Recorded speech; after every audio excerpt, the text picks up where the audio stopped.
Welcome, everyone. We're so glad to have you here. Thanks for joining PyData Global. We have a great session ahead. Just a reminder to everyone attending, if you're here for TinyTroupe, enhancing marketing insights through LLM-powered multi-agent persona simulation. Please take some time to put some questions or comments in the chat. We love engagement from attendees, but we're really excited to hear more about TinyTroupe. So I'm going to turn this over to our presenter, Jimmy Takeda.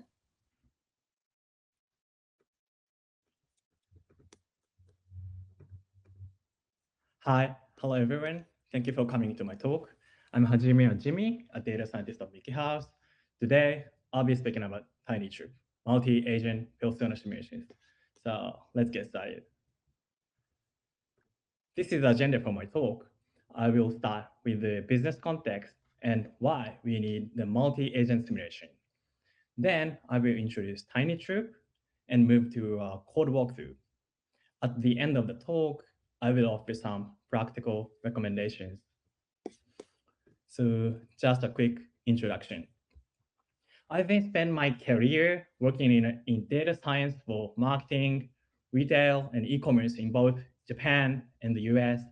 I think today's topic will resonate with pilot audience because you can apply it directly to your business needs to strengthen your customer insights. So from this presentation, my hope is that you will understand TinyTroupe, and I hope this talk motivates you to try customer research with TinyTroupe in your environment.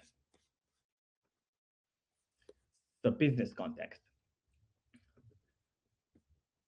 Understanding customer behavior is essential in marketing. For example, Peter Drucker said, the aim of marketing is to know and understand the customer.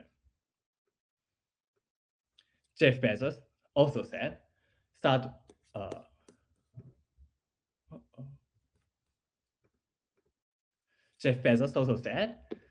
with customers and work backwards. I think most of you agree with this in theory, but in practice, truly knowing the customer is extremely hard. So the question is, how do we actually get a rich, nuanced picture of our customers? So why do we need customer research? Let's take a look at a familiar situation in your company. On the left, the CEO cares about market understanding. In the middle, the product manager is thinking about new features. On the right, we have the marketing specialist who is thinking about better communication. Customer research helps answer questions like this. To answer these questions clearly, we need to increase the resolution of our customer profile. That's why we need customer persona. A persona is a detailed profile of the customer for a product or a service. The reason why this is important is that a product designed for everybody works for nobody. Let's use a running shoe brand example such as Nike. On the left, if we just say the customer, that could be almost anywhere. It's too vague, so it's hard to create messages that really resonate. In the middle, we have segments like men in their 30s. This is better, but it still lacks nuance. On the right, we have a persona instance. For example, Mike, 34 years old, lives in New York, software engineer, and jogs 3 times a week. He will run a New York City Marathon next year. With this level of detail, we can easily imagine what features or marketing copy this Mike would like. This persona becomes a common language for the team that keeps product, marketing, and engineer aligned on who we are building for. However, constructing a realistic profile manually is incredibly time-consuming. So how do marketers or UX researchers usually build these personas? Traditionally, they rely on three major methods: surveys to get the quantitative numbers, interviews and focus groups to explore the why behind their behaviors, and voice of the customer, reviews and social media comments. These methods are powerful, but there is a bottleneck, which is time consuming and expensive. Here's why TinyTroupe comes in. TinyTroupe focuses on simulating the surveys and interviews using LLMs. Let's look at some rough numbers. As you can see, a typical survey takes weeks, interview even heavier, recruiting participants, scheduling them, and transcribing the audio just for 10 people. It can easily take up to 3 months. It costs around $10,000 in total. This may be reasonable if you are planning a massive once a year product launch. However, imagine your boss comes to you and says, I have a new idea. Can we test it by next week? If you rely on these traditional methods, the answer is simply no. So, this is where we need to change. What if there was a way to make this process cheaper, faster, and scalable? That brings us TinyTrue. Next, why do we need multi-agent simulation? Now, some of you might be thinking, can we just use ChatGPT or Gemini web interface? I had the same thought. So I tried ChatGPT first. I wrote a prompt like act as 30 different customers and tell me which concept you would like. And it kind of worked, but the results were not very, very good. I realized this is a structural problem. Let me show you why.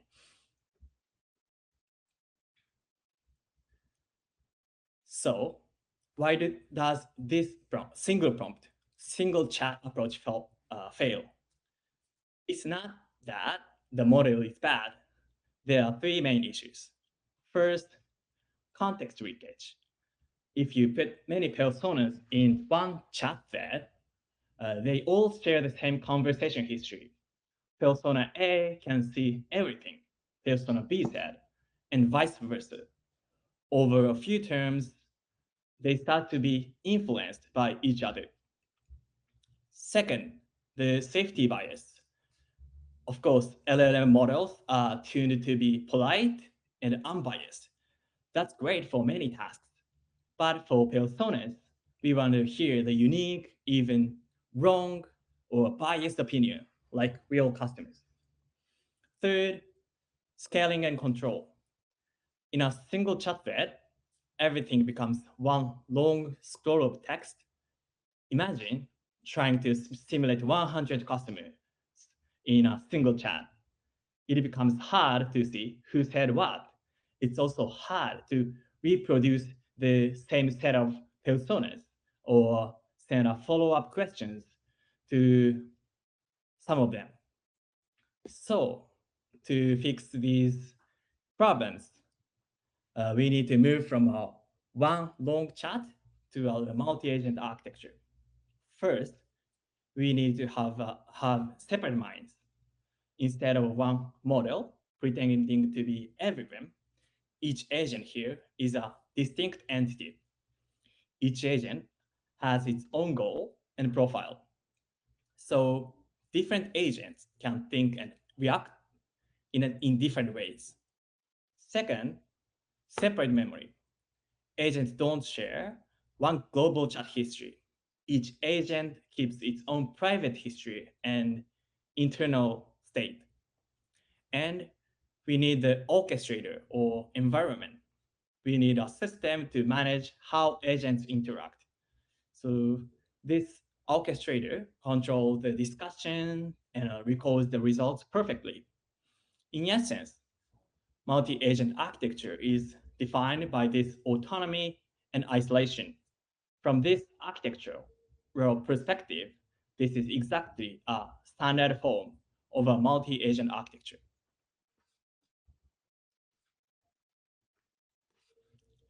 Next, so what is TinyTroupe? So what exactly is TinyTroupe? TinyTroupe is an open source Python library mainly developed by Microsoft. It's designed for LLM-based multi-agent persona simulation. It supports LLM APIs like OpenAI API or Azure OpenAI service. So how do we actually use it? This is a workflow and it's very simple and follows three main steps. Step one, generate personas. Step two, simulate interactions.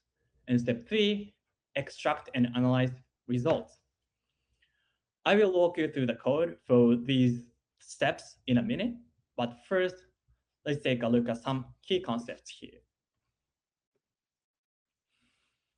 To understand how this works, these are the three core components. First, tiny person. Tiny person is one agent, basically one synthetic customer. Each tiny person has a rich profile, age, location, values, and personality traits. They also have two types of memory: episodic memory, things that happen to them over time, and semantic memory, general knowledge, or like more stable facts. Second, the factory is the population builder. Imagine if you need, imagine you need 100 per participants.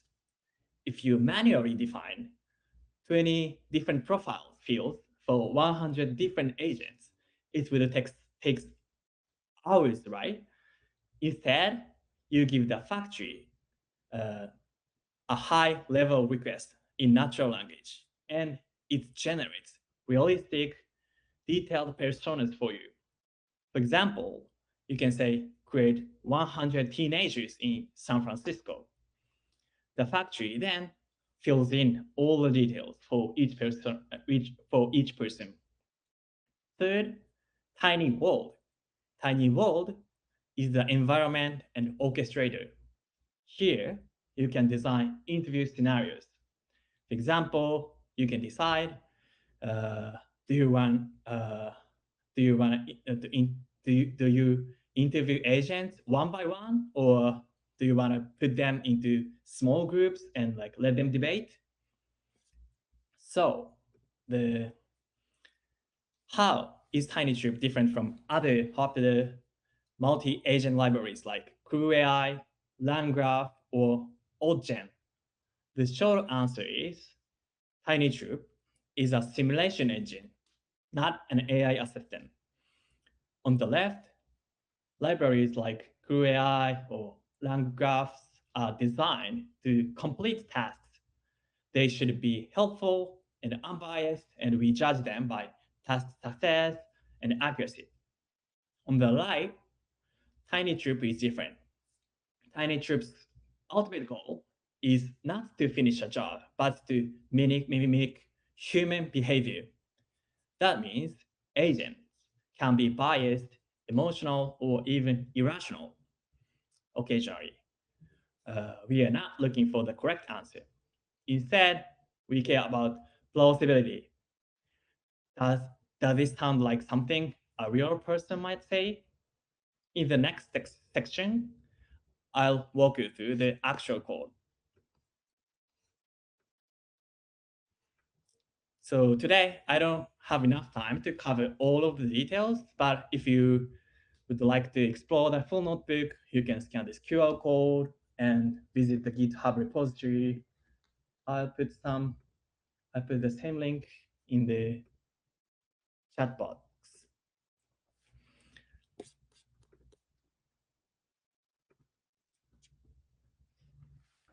Let's take a look at the scenario of this use case.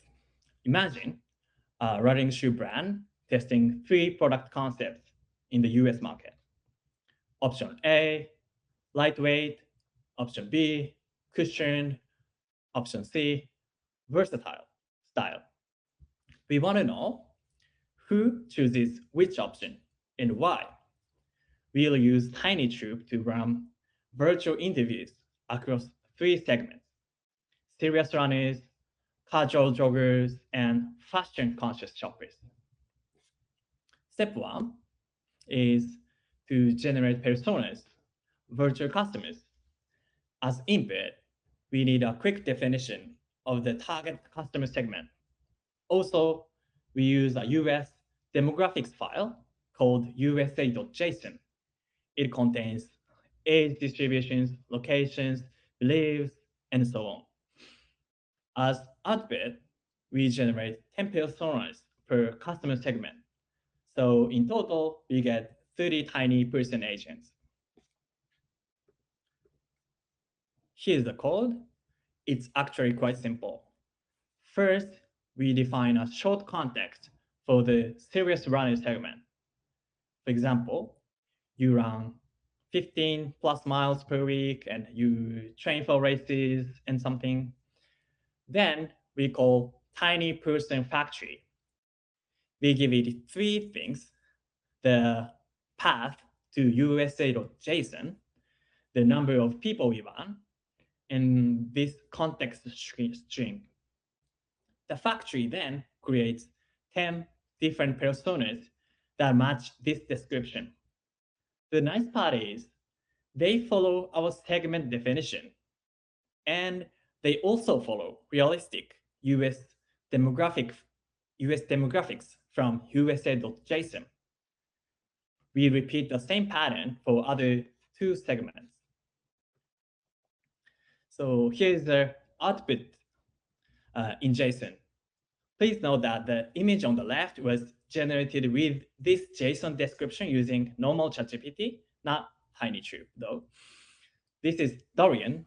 He's 22, a serious runner in San Francisco, and he works at the cafe and the gym. What you can see here is only a small part of more than 300 lines of JSON. Each persona has long-term goals, education, preferences, likes, dislikes, beliefs, daily routine, weekly routine, and family background. And internally, TinyTroupe uses a long system prompt. This prompt tells each agent how to behave like a real human. For example, this system prompt says the persona's trait always override the base characteristics of the LLM. TinyTroupe uses mustache templates to manage the system prompts. Mustache template is like a file-based version of Python F strings. That way, we keep prompt engineering and Python implementation cleanly separated. Step 2 is to simulate interactions. In this step, the input is the persona JSON we created in the step 1 plus interview questions, interview prompt. The output is an interaction log between each agent and us. Here is the code. At the top, we define three concepts: option A, option B, option C, in one text block. In this demo, we interview agents one by one. For each agent, we create tiny world, like a private virtual room just for that agent. In that tiny world, we call the broadcast function to send the interview question. And then we call the run command to let the agent think and answer. When we interact with each agent, TinyTroupe uses chain of thought reasoning internally. In other words, the agent first thinks and then it talks. In the think step, the agent retrieves the relevant information from its memory. And after it answers, the agent updates its memory with what it just said. The final step is to extract and analyze results. On the left, you can see an example of the interaction log. It's very rich, but it's also long and unstructured, right? We want to convert this long text into a clean table like the one on the right using LLM. To do that, TinyTroupe provides a helper called results extractor. So the actual code looks like this. First, we create a results extractor. Then we call extract results from agent function with four things: the agent, extraction object, extraction objective, situation, and the list of fields we want, such as preferred option and reasoning. When we aggregate the results, you can see clear patterns by customer segment. Serious runner mostly split between A, lightweight, and B, cushioned. Casual joggers tended to like B, cushioned, and fashion conscious shoppers tended to choose C, versatile style. The fun part is looking at each agent, each persona, and knowing the reason behind the decision. Let's zoom in on Eric. He was generated in the casual jogger segment, and he runs only once or twice a week. Normally, we might expect a casual jogger to pick option B for cushioning and comfort, but he picked option A. Why? Because he's a CFO and he tries to optimize everything. He's very analytical, efficiency driven, and competitive. He thought an extra cushion was not necessary and he liked the simple design. So the one possible insight from here is like for efficiency seekers, messages about like functional beauty or efficient design may work better than just saying lightweight. This is another example. James, he's in the serious runner segment. He has been running his whole life, and he does jogs when the weather is good. When the weather is good, he picked option B, soft cushion, because he's very worried about his knees. From this, you might design a copy like an investment in your body or like run again tomorrow to resonate with something like James. So let's talk about the cost of this demo. Here, I used three personas with GPT 4.1, and the total cost was less than $4. If I run that same scenario with GPT 4.1 mini, the total cost goes down to about $1. Compared to hiring a marketing agency to recruit real people, which would cost like $10,000, this simulation is over 99.9% cheaper. Now, I'll share some like quick tips for the configuration. First, the LLM model. TinyTroupe's current default model is GPT 4.1 mini. If you are just starting, I recommend using this mini model first because it is cheap and good enough to experiment with. If you want richer conversations, you can switch to GPT 4.1 using the same code. In my test, GPT 4.1 gave slightly more detailed personas than GPT 4.1 mini, but of course at a higher price.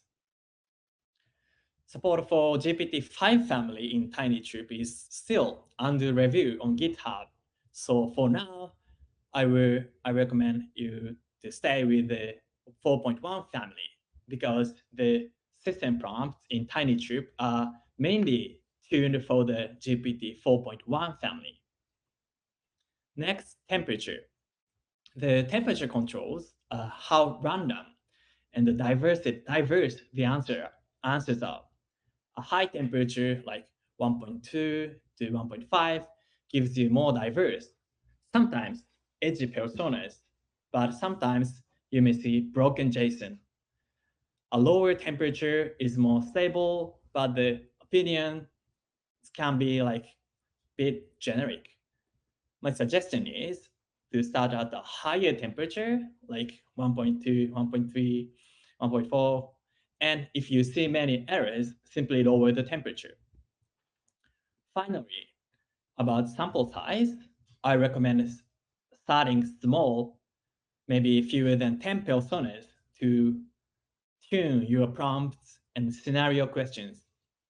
Once you are happy with the results, you can scale up to larger samples.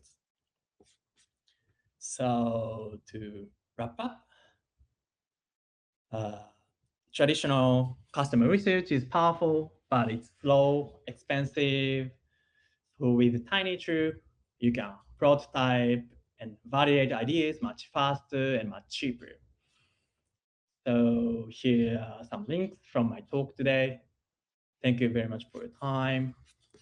And if you have any questions or comments, I'll be happy to answer them. Or if you have any questions or if you want to collaborate with me, please feel free to like email me or connect me on LinkedIn.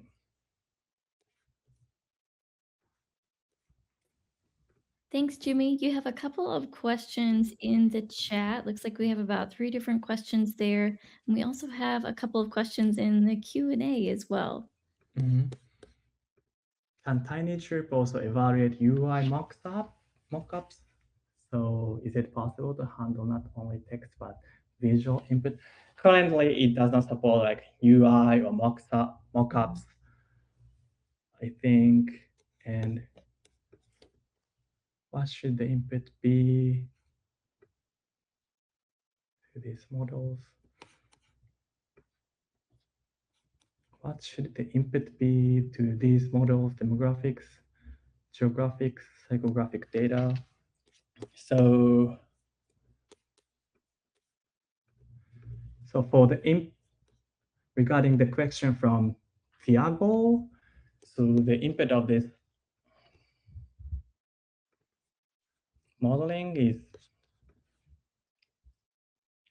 we have two input, like definition of the like customer scenarios, customer segments, and also as I said, like USA.json. And USA.json is like this, so it includes like the demographics data of the US, like US's demographic, like age distributions or gender distributions. I hope I answered your question. And the next question, the temperature was, I noticed that this is a question from Adi.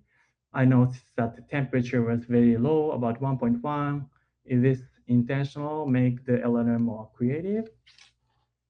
So in my demo, I use the temperature like 1 point.